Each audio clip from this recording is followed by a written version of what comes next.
Buenos días. Entramos hoy en un estadio superior del análisis historiográfico, la historiografía de paradigmas, que incluye la historiografía de tendencias, o sea, el sujeto colectivo, y también la historiografía tradicional, autor y obra, el sujeto individual. Esto ha sido posible a mediados del siglo pasado por la emergencia de una nueva disciplina, la teoría y la historia de la ciencia, de la mano primero del neopositivismo, del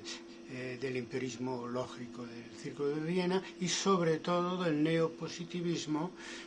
nunca reconocido pero real, de Karl Popper, furibundo antimarxista. Por lo demás, lo que limitó bastante todo el avance que supuso para la historia y la teoría de la ciencia Karl Popper. Casi contemporáneamente surge lo que nos trae aquí, es decir, un concepto de la historia de la ciencia aplicable a la historia en general, protagonizado por Thomas S. Kuhn desde los Estados Unidos, que nos hace entrar en una fase postestructural, digamos, positivista del concepto de ciencia, no solamente de la historia de la ciencia, también del concepto de ciencia, sobre todo para lo que nos interesa, para su aplicación a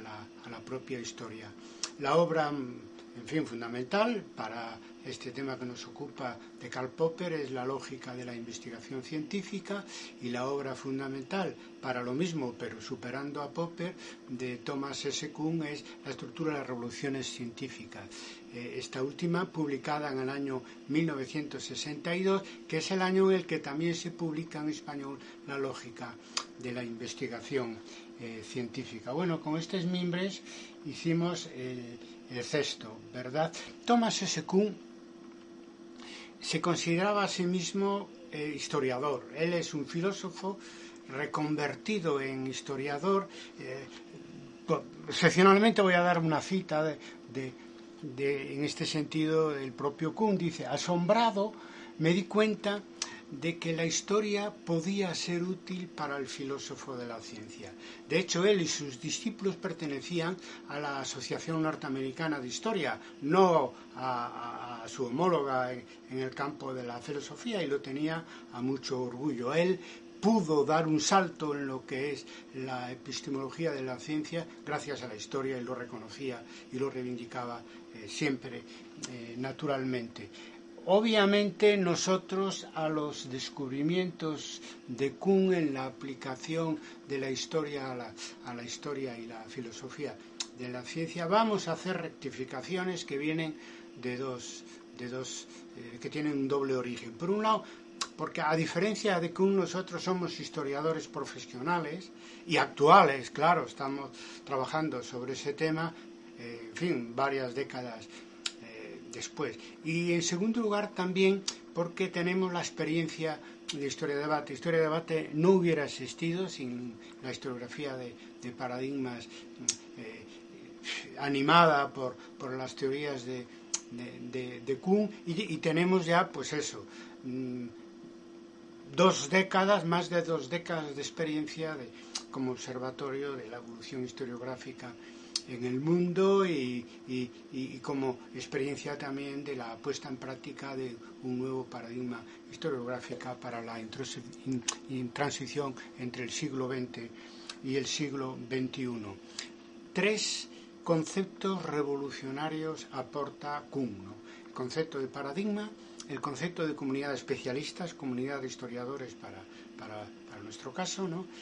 Y el concepto de revolución científica, que de una manera sinónima más o menos podemos tratar como cambio de paradigma. La revolución científica es un cambio radical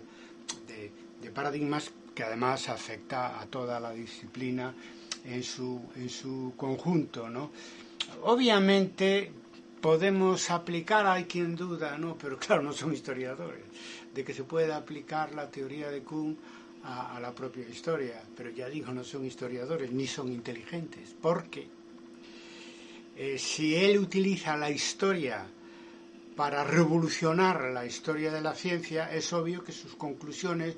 pueden ser aplicadas a la propia historia en la que él se inspira, obviamente.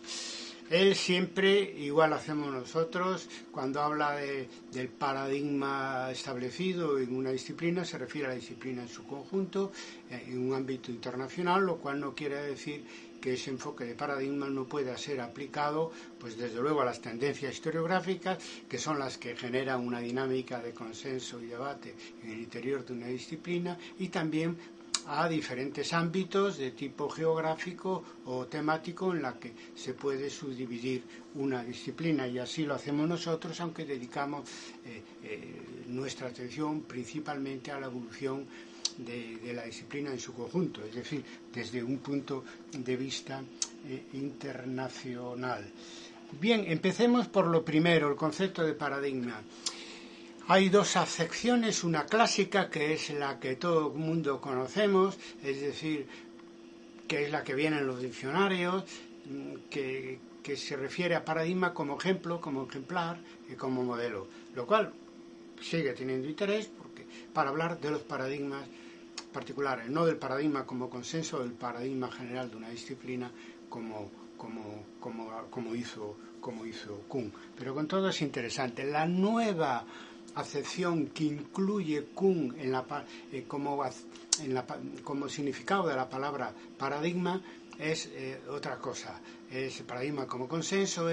define paradigma como el conjunto de creencias, emplea el término creencias, que sobre metodología, historiografía, teoría y otros temas comparte una comunidad de historiadores, ¿no? Hay que decir que esta acepción, la primera vez que traté yo sobre este tema, hace años, pues solo se encontraba en diccionarios electrónicos, pero ahora ya se encuentra incluso en el diccionario de la lengua española, mal redactada y mal entendida. Es que no han leído a Kuhn, el filólogo que hizo esa acepción, porque habla de compartir teorías, cuando justamente Kuhn insiste mucho en que lo que se comparte son creencias y pueden ser teorías, enfoques metodológicos, historiográficos, valores profesionales y no profesionales. Eso es lo importante y lo revolucionario de los planteamientos de Kuhn, no profesionales, es decir, que él tenía en cuenta cómo funcionaban las cosas en realidad y cómo las comunidades científicas también a veces tomaban sus decisiones en base a prejuicios, concepciones religiosas, ideológicas, políticas, es decir, principio de realidad para el estudio de las disciplinas y su evolución. Y eso además lo sabemos especialmente los propios historiadores, que tratamos con una realidad, en fin, tan permeable como es la propia evolución histórica y como es la propia oficio que estudia esa evolución histórica tan permeable y tan multidimensional. Bien, nosotros, ¿qué tenemos que añadir a esto? Bueno, lo dicho, no sobra repetirlo cuando hablamos, como ahora mismo, del concepto de paradigma, que el paradigma se entiende como el paradigma general de una disciplina, el conjunto de consensos que genera un oficio determinado, en nuestro caso el oficio de historiador, pero también se puede hablar, como las tendencias tienen un papel muy importante en la formación de los paradigmas, de paradigma común, que lo hace Kuhn y nosotros lo hacemos con frecuencia y lo hicimos a la hora de analizar el paradigma de la historia en el siglo XXI, que supera el positivismo decimonónico. Por lo tanto, ese concepto general de paradigma común naturalmente incluye los paradigmas particulares, a los que hay que hacer mención también, por no hablar de los referentes de los propios paradigmas y del propio consenso general de una disciplina, que son personas de carne y hueso, que son profesionales concretos, que tienen una obra que hay que analizar, pero no pensando que que el mundo de una disciplina es esa fragmentación individualista en la que algunos creen negando la realidad de una evolución y de una realidad colectiva que constituyen las disciplinas académicas, en este caso la disciplina histórica, ¿no? Bien, comunidad de especialistas, en nuestro caso comunidad de historiadores. Ahí es donde, si bien podemos hablar que en el caso del concepto de paradigma se da un giro importante, aquí no es menor en el caso del concepto de comunidad de especialistas, porque estamos hablando de un giro epistemológico, es decir, que afecta a la teoría del conocimiento de la historia como disciplina, porque viene a decir Kuhn que la verdad histórica es consecuencia de los consensos que se organizan o que tienen lugar en una comunidad, en este caso de historiadores. No tanto son producto de los resultados de la investigación empírica como de los consensos que se realizan, a veces contra los propios resultados de la investigación científica. Por eso dice Kuhn muchas veces que para que un nuevo paradigma se implante, pues tiene que superar las resistencias del viejo paradigma que están, digamos, ancladas desde a veces desde hace décadas o más en la comunidad de historiadores, generando prejuicios historiográficos hondos, ¿verdad? Entonces tenemos esto, tenemos que de una manera tácita o explícita se generan consensos sobre que tienen en cuenta los resultados de la investigación empírica y que a veces, a mí me pasó, el resultado de la investigación empírica no son asumidos completamente por prejuicios o otros factores extra académicos. Es el caso, por ejemplo, para mí, de la investigación sobre el derecho de pernada en la Edad Media, gallega, española, etcétera, pulcramente ejecutado con documentos, etcétera, que demuestran la realidad del derecho de pernada en el feudalismo, a partir del ejemplo, digamos, hispano, y que sin embargo, pues incluso entre nosotros, aquí en España, pues hay quien por prejuicios normalmente religiosos no aceptan la realidad de un derecho de pernada que en un momento dado podía ser aplicado pues por un señor laico o por un señor eclesiástico. Por lo tanto, esto es revolucionario y sumamente importante. La verdad histórica la decide los consensos de la comunidad de historiadores. La única pega que tenemos que añadir o rectificación es que Kuhn, que desarrolla esta idea de que la comunidad académica decide la verdad, más allá incluso de los resultados de las investigaciones empíricas, que él lo aplica sobre todo a la física, a la química, a la biología, ¿no? Y no tiene suficientemente en cuenta cómo los cambios sociales, políticos y culturales inciden en los consensos que se van generando en las comunidades de especialistas. Claro, eso es más fácil verlo desde una ciencia social como la historia, pero sabemos que no es menos cierta esa influencia externa en la generación de consensos científicos en una comunidad de especialistas, pues en otros campos, pues como la física, que ha chocado una y otra vez con el creacionismo, o como la biología, etcétera, que ha chocado con todas las reticencias a las propuestas científicas de Darwin, etcétera. Por lo tanto, ahí en ese sentido es necesario encender una pequeña luz roja, es decir, tener en cuenta que en los análisis de paradigmas para entender la evolución de una disciplina es muy importante tener en cuenta la influencia de la sociedad, la política, la iglesia, etcétera, desde fuera de esas disciplinas académicas, ¿no? Eso lo hemos demostrado ya con lo que llevamos hablado en esta serie de vídeos, ya con la revolución historiográfica del siglo XX, que naturalmente depende o es resultado de factores sociales, políticos muy importantes que han tenido lugar en el siglo pasado, ¿verdad? Bien,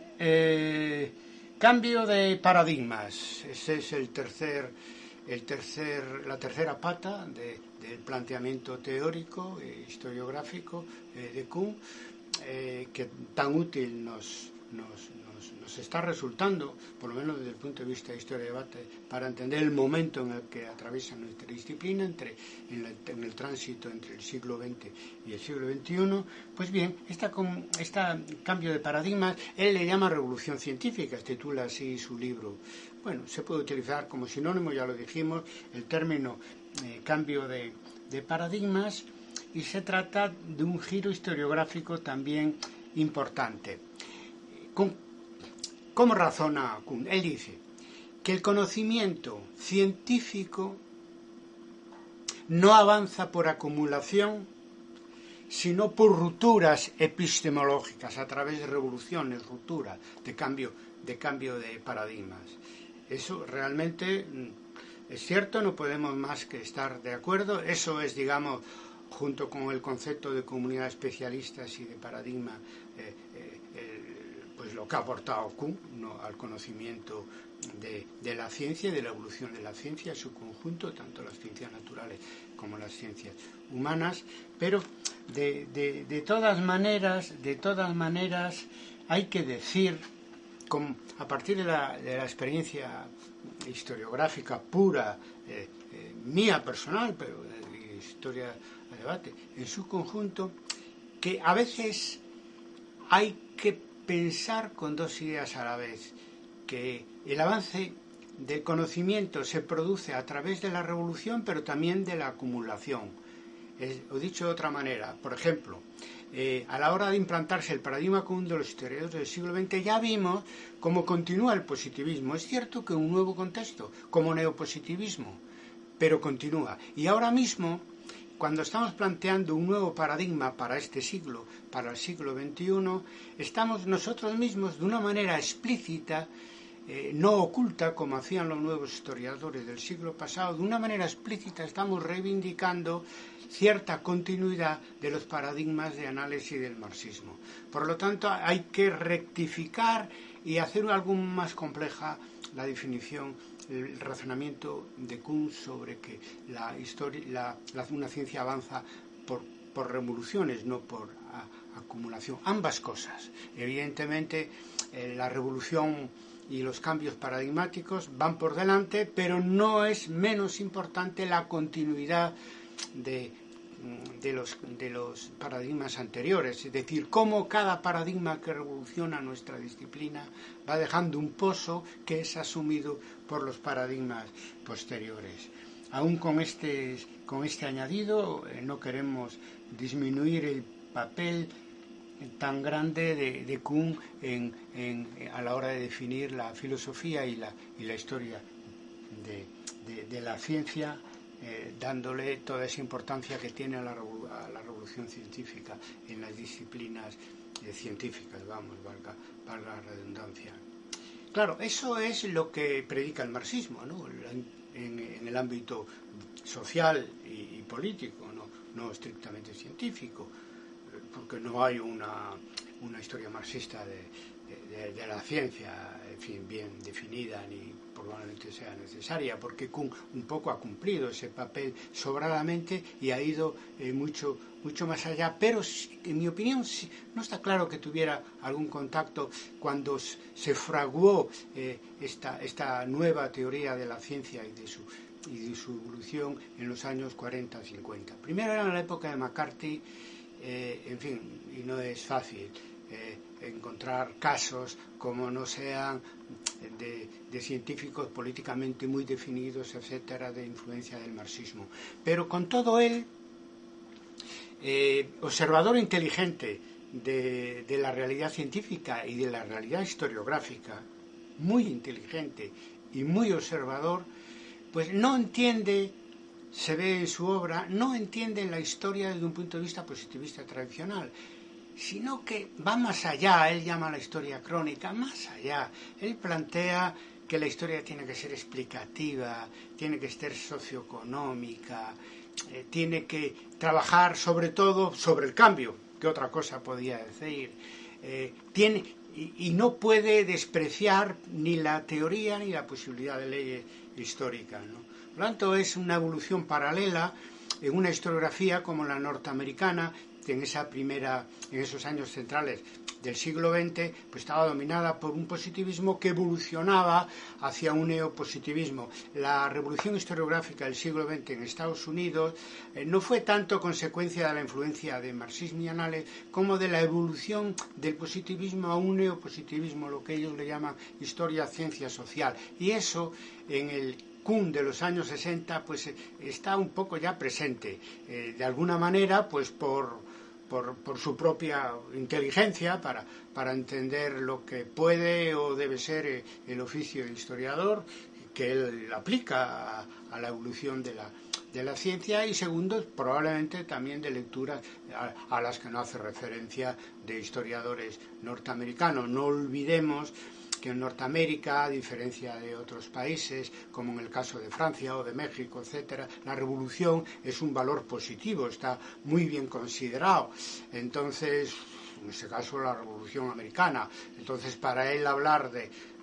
emplear el término revolución, un título de una obra de historia y de filosofía de la ciencia, pues bueno, el contexto lo ayuda a ello. No tanto, a lo mejor, por influencia del marxismo, sino por influencia, en ese caso, de la historia de los Estados Unidos de América, ¿verdad? Bien, Kuhn, a la hora de hablar de cambio de paradigmas, considera que hay periodos de ciencia normal y periodos de ciencia extraordinaria. La ciencia normal es cuando funciona un paradigma o consenso establecido y la disciplina avanza, ¿no? Y ciencia extraordinaria es cuando se produce una anomalía, y el concepto de anomalía consiste en que el avance científico choca con el paradigma establecido. El paradigma establecido se convierte en un obstáculo para el desarrollo de la disciplina y del conocimiento científico que sea, de qué disciplina. Claro, eso suena muy a marxismo. Yo, a pesar de todo, insisto que se trata de una evolución intelectual más bien paralela y no hay una relación directa, pero claro, que evidentemente a los que nos criamos en el marxismo político, nuestra juventud, nos suena muy a marxista. Por eso tuvo tanto éxito, no es porque parezca marxismo, sino porque es efectivo y ayuda a entender los momentos críticos que atraviesan toda la disciplina, insisto, por influencia externa, no solo por la evolución interna, que es a lo que teoriza Kuhn, pero de todas maneras es sumamente importante, porque nos hace comprender mejor las crisis de paradigmas, donde lo viejo se resiste a la imposición de lo nuevo, y en eso es muy categórico. Kuhn explica cómo una comunidad académica o científica establecida pues resiste, aunque